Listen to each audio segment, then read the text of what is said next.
Invoke the thought-provoking discussion, tackle the tough questions, challenge assumption, and give a voice to the unheard. This is the Morning Express on Mainland 98.3 FM. Welcome on board the Morning Express. Good morning. Weather. You want to agree with that? Yeah, I love weather. Trending music.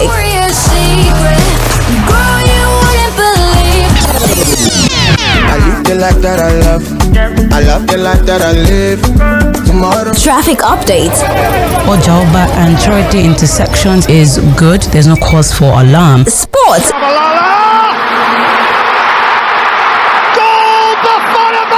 And everything fun is right here on Mainland 98.3 FM. Don't touch that dial. Knowledge is power, information is key, and that is why we aim to unlock the doors of opinion, unveiling the stories that need to be told. The Morning Express on Mainland. Tough questions, challenge assumption, and give a voice to the unheard. This is the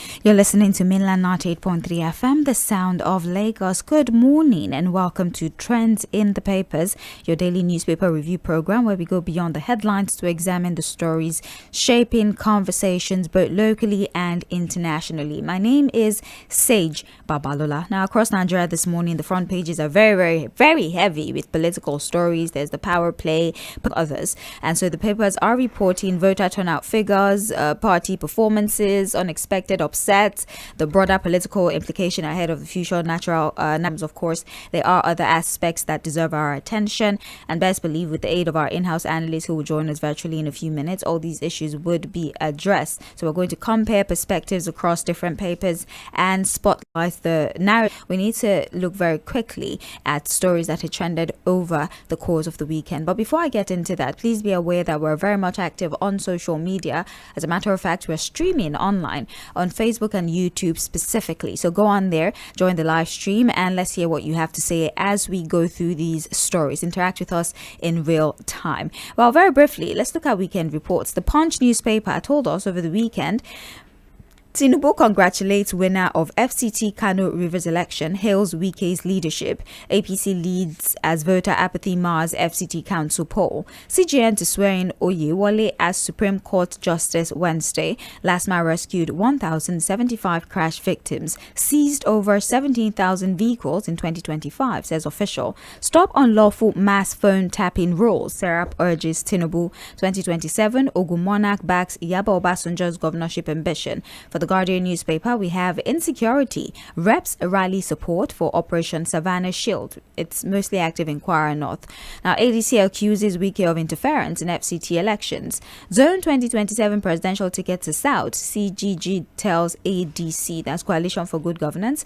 Delta APC conduct peaceful local government congress, elects executive by consensus. We have Umai orders contractors with advance funds back to work. We have Ogun government dispels rumors on selection of Awujale. Those are some of the stories that trended over the course of the weekend. We would actually be talking about some of these stories before we delve into the most recent ones that we have this morning. Pardon me, I'm trying to secure the connection with the Fuad side so we can just get straight into it.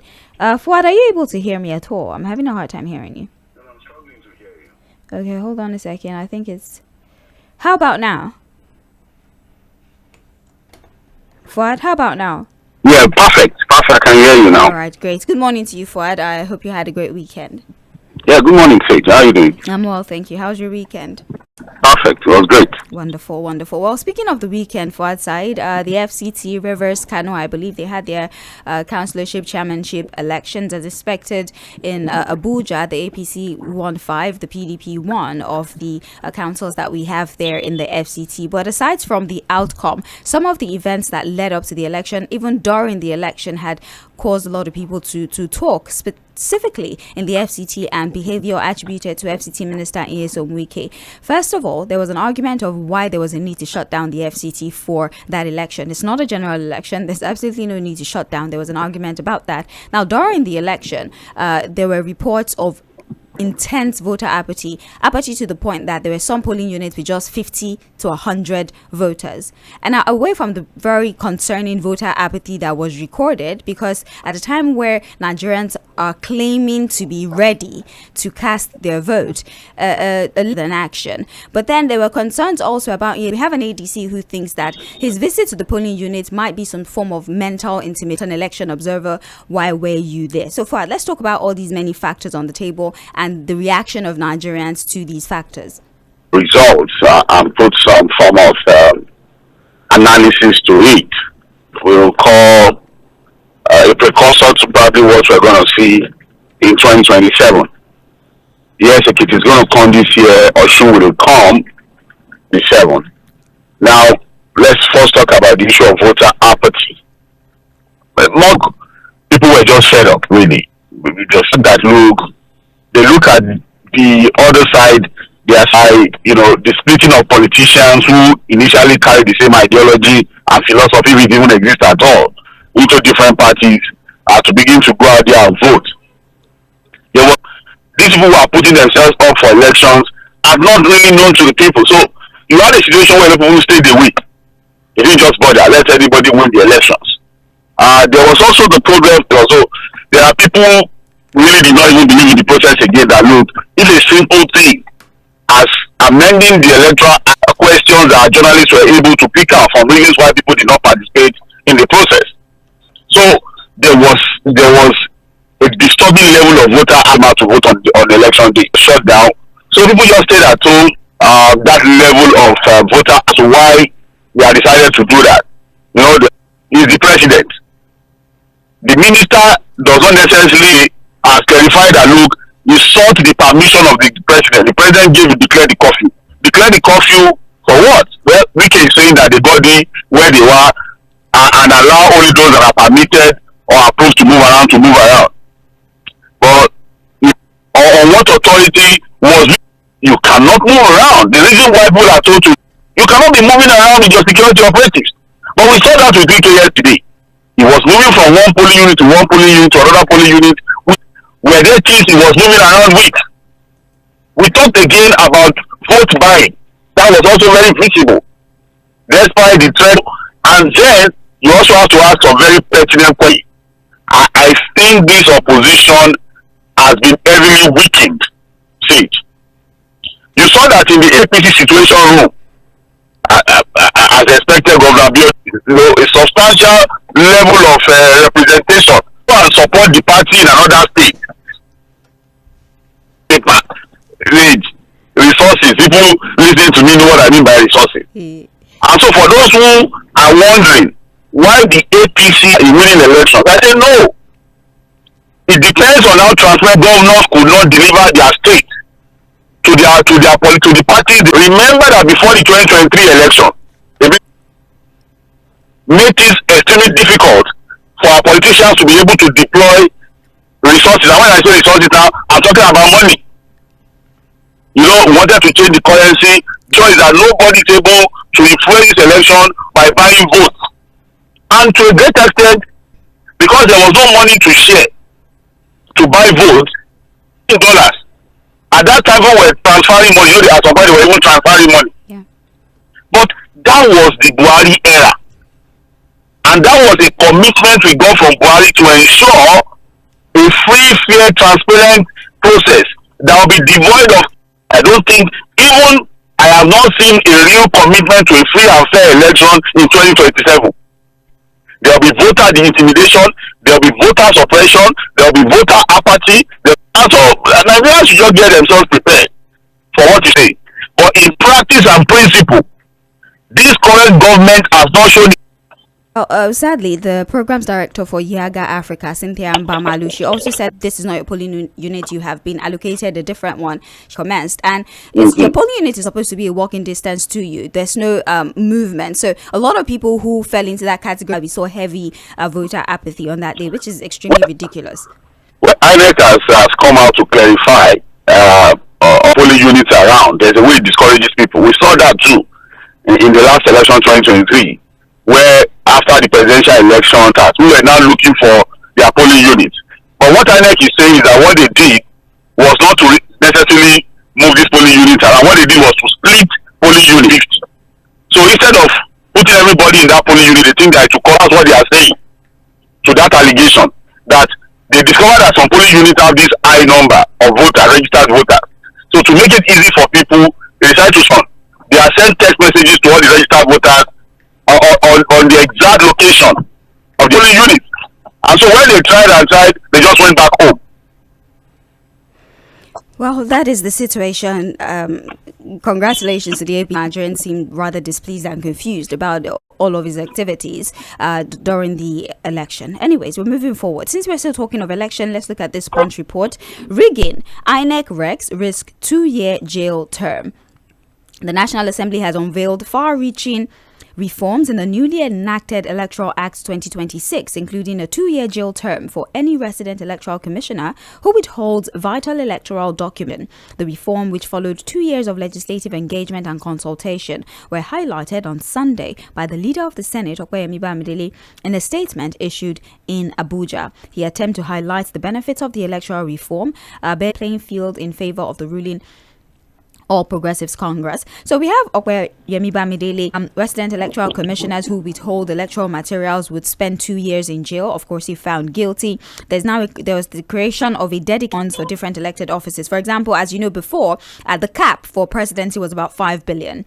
For governors, I think it was about 1 billion. But right now, the Electoral Act allows for campaign funds to go to the extent of 10 billion naira. For presidency, for governorship, 3 billion. Senate asks that Rex release CTC of any, should give them the document as long as they make payments within 24 hours, no delay in providing these documents for them, amongst other things. And he feels like these benefits one after the other things. You help me in case I miss any of these things that Tʀᴇ Bamidele is talking. Withholding election materials or whatever will go to jail 2 years. But the thing about that is that it depends on who the elect has rigged for. If there's anything like that, you understand what I'm saying? So it's not as if we don't have enough laws to punish INEC officials who are found culpable in manipulating elections, right? How severe the punishment is. It's about the political will to even be able to apply the law. You understand what I'm saying? So basically it's about who the elect are rigged for. If he rigged for the people who are not in power, and we're just wasting time. Now, the second one is the issue of dedicated funds available to the demand for the get. Right? As we are speaking, you can call education, health of the people in it. Would be when we talk about it was about 4 or 5 things now. Yes, creation of dedicated BVAS and the upward review of campaign fund for different elective offices. Now, the issue of BVAS, I think mandatory for the use of BVAS was not really what Nigerians were looking for. A lot of Nigerians was BVAS. And I don't think there's any situation where BVAS was not a part of the electoral process. If you understand what I thought that, look, we're going to be more insistent on ensuring that, look, election results are transmitted real time from the polling units without any proviso. But that has not happened. What we have now is that, look, if there's internet is available or not on election day. You understand? Then on the increase of the cap on election spending, that is a law that we have never implemented. If they move it from 5 billion to 10 billion, the cap on election spending, have we ever implemented? They are able to do it because campaign funds actually come from the people. And it's open. You can access it. They know what you can in Nigeria. How do you track what politicians are spending on election? How? Where? Yeah. That okay, whoever wants to become president in Nigeria, the maximum you can spend is 10 billion. Yeah. Is that what they are saying? Yes. So President Bola Ahmed Tinubu law. Have you listened to what people say on how much people spend for elections? That 10 billion is not enough for you to campaign to be a governor. For governor, it's 3 billion. That's the cap. So the cap for governor is 3 billion. Really? training to be governor. Do you know how we campaign? I'm saying that, look, whatever everybody may say, he himself that is saying it, he knows that it's a joke. If you let everybody come and tell me that it's not a joke for them to put the cap for presidential election spending on 10 billion at his level, which is experienced in politics. He knows it's a joke. 10 billion kini for presidential election. You cannot spend more than 10 billion. But is it possible to adopt that system of open account? And as you said, in other climes, in the West, for example, you campaign with the funds of the people they donate. In fact, it's proof that the people want you, because if they want you to win, they will give you their money. If we were to set a system like that to be set up, it's impossible because of the kind of people we have in government now. We can adopt global best practices when it comes to our properly transmitting election results. How are we going to agree on all campaign funds must come from the people? Where? How? And in Nigeria, it's even the other way around. The people are even expecting people campaigning to give them money. Understanding that service to the people is not a do or die affair. Understanding that when you go into government, you cannot even begin to think about how to begin to implement them as an idea. We are far from getting to that level, say. Trends in the Page newspaper, live on Facebook and on YouTube at Mainland 98.3 FM. Back to the paper's forward side, we're still speaking about real-time results. They claim that it is indeed achievable. Nigeria Telecommunications Network is capable of supporting real-time electronic transmission of results. Major telecommunication operators have confirmed. The Independent National Electoral Commission also said 93% of polling units across the country have mobile network coverage, allowing a joint technical assessment with the Nigerian Communication Commission, and major telecom process remains largely paper-based. And the major challenge for that these telcos highlighted was a disruption when it comes to legal framework. So with regards to infrastructural capacity, personnel capacity, telcos are saying we have all it takes. The only problem is there is no legal framework. There is no mandate. INEC also said there is no mandate. Legal mandate is from the Vanguard about a few days ago, right? That as it stands, the report puts it, the personnel says as long as that machine is facing the sky and there's satellites in the sky, it can work. And so the idea that we lack the infrastructure for electronic transmission is inaccurate. So we have NCC, we have telecom operators, and we have INEC. These three important bodies. The National Assembly, including the presidency, claiming that we do not have enough broadband internet to transmit electronically. Although this paper sort of differentiates between electronic transmission and viewing on the IREV portal. They claim that electronic transmission would often involve electronic coalition. What's the word now for it? Collation. Yeah. I'm voting. Yes, electronic transmission. It would involve electronic counting of the results, and that is possible, but IREV is just for you to see what has been how well people have voted on that particular day. What do you think about this? It just mere semantics. It doesn't have to get to the point where we get ourselves confused. It's about explaining what we mean in the context of the way we conduct our elections, right? The entire process of voting, right, is still largely manual. See it. Because of course, you still get your ballot paper, you thumbprint. Even the counting process is done manually. We say the way we done manually. See it. So the reason why we are, whatever you call it, we are talking about electronic transmission is that, look, there's now a portal, right? Look, say it. There was something that gave birth to the idea of IREV, There must have been something. We didn't start with IREV in 1999. I think IREV was introduced under Mahmoud Yakub. There was even no IREV, right? So that between the polling unit and the collation, that will not happen. You don't count 10, and then it appears the collation center as 100. Before you leave the collation center, snap that result and upload to a portal, so that it becomes like a backup. You have two things. So the paper is there, the IREV is there, right? So all this will involve electronic. It's a very simple thing. The electronic part of the transmission of results is in the snapping of the result and sending it to IREV, the viewing portal. So that even from the polling unit, we can also go to IREV and check whether what we counted here is what has been uploaded. And then when you get to the collation center, there can be a check between the physical paper and the one on island, whether everything has changed. The only reason why we said it must be a constitutional matter now is that, look, in 2023, when we got to the court, in interpretation of what happened in 2023, the Supreme Court has told us that, look, it was just a means so that we don't go back to the era where, if anything happens, litigants are told that there's nothing constitutional about election results. Let us make it mandatory and let us have it with some constitutional backing.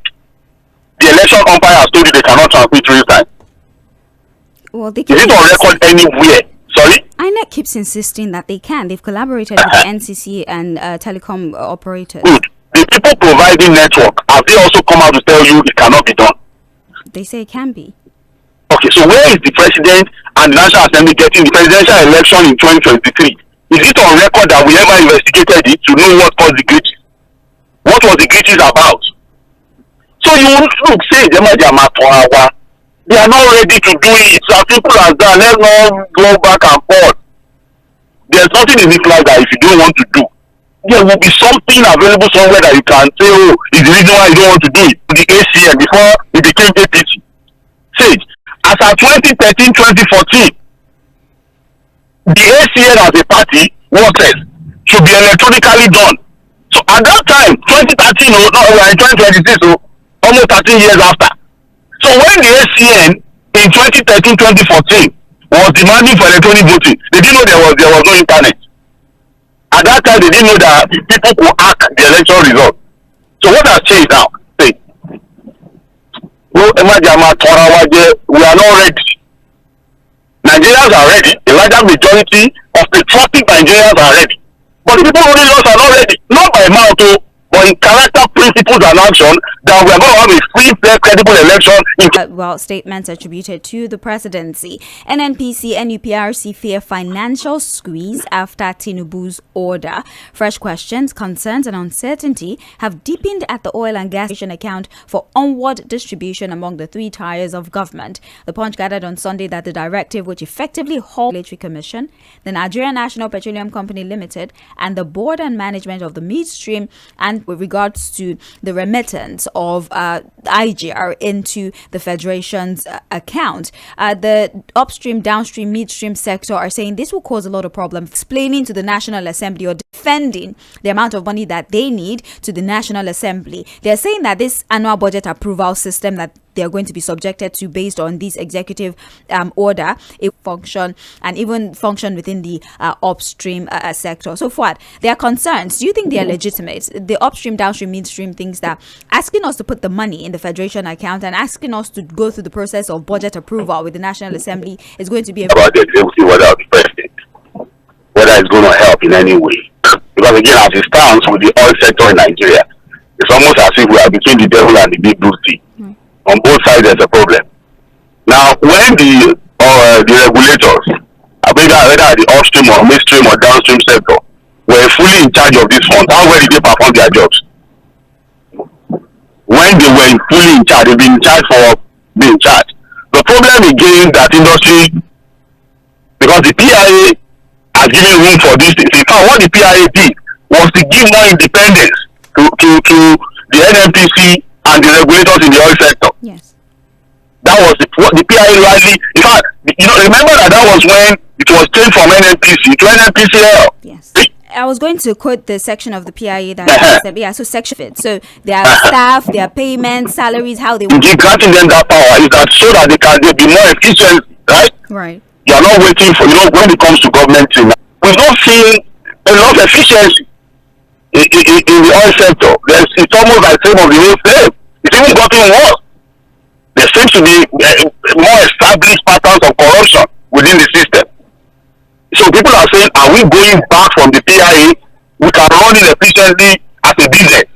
But with this, it appears that we are going back to the old ways of doing things where government controls the oil sector largely. Will government do a better job? That's the question, please. In appropriation, in management of this fund, will the government do a better job? What do you want me to say now? It's a problem. With what we've seen so far of how the government also manages the resources available to them. Direct remittance of oil proceeds to the government. The pattern is I'd like for us to review a few more stories in The Guardian before we have to call it a wrap for the day. Jᴏɪᴜ has condemned the Plateau State government for approving $7.84 billion to sponsor 1,100 Christian pilgrims for the 2026 pilgrimage to Jerusalem. The state government had on Saturday announced that it was sponsoring the pilgrims to the Holy Land as part of its social corporate responsibility, with the first batch departing in Nnamdi Azikiwe International Airport, Abuja, yesterday. Cost of living, amongst other things. Sponsoring pilgrimage with taxpayers. Again, we've talked about, we've said these things over and over.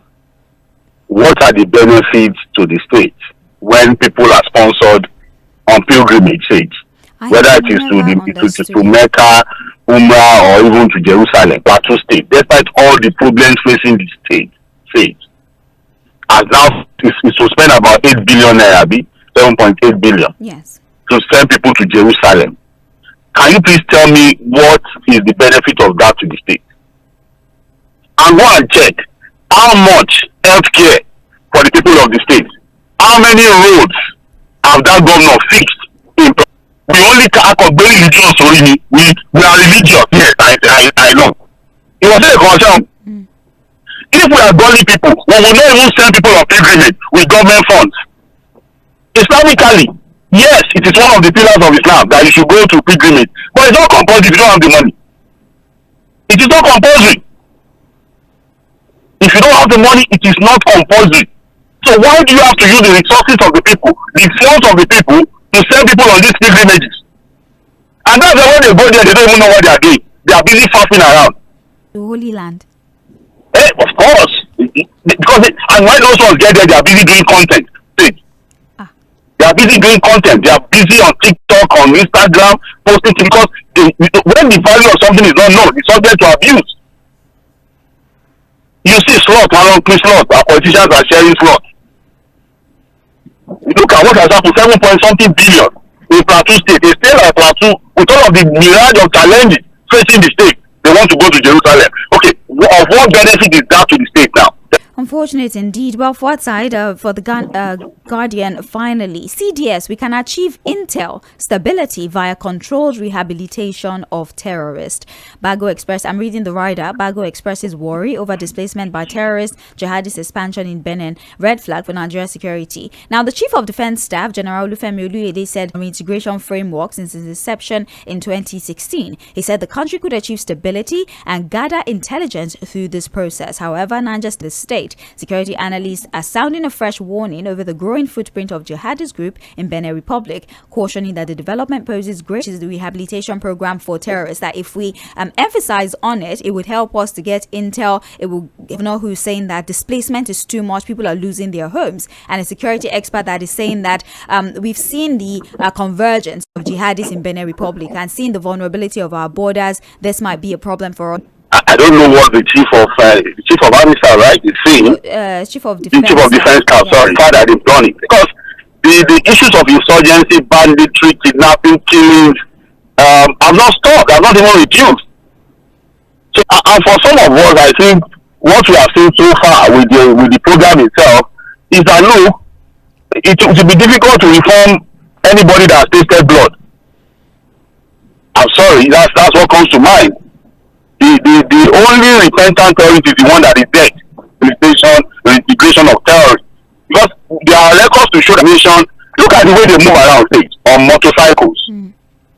How do they get their fuel? Who gives them intelligence? Sleeper cells. They have people in the communities who are giving them information. So how are we able to monitor those we say we are reintegrating into the society?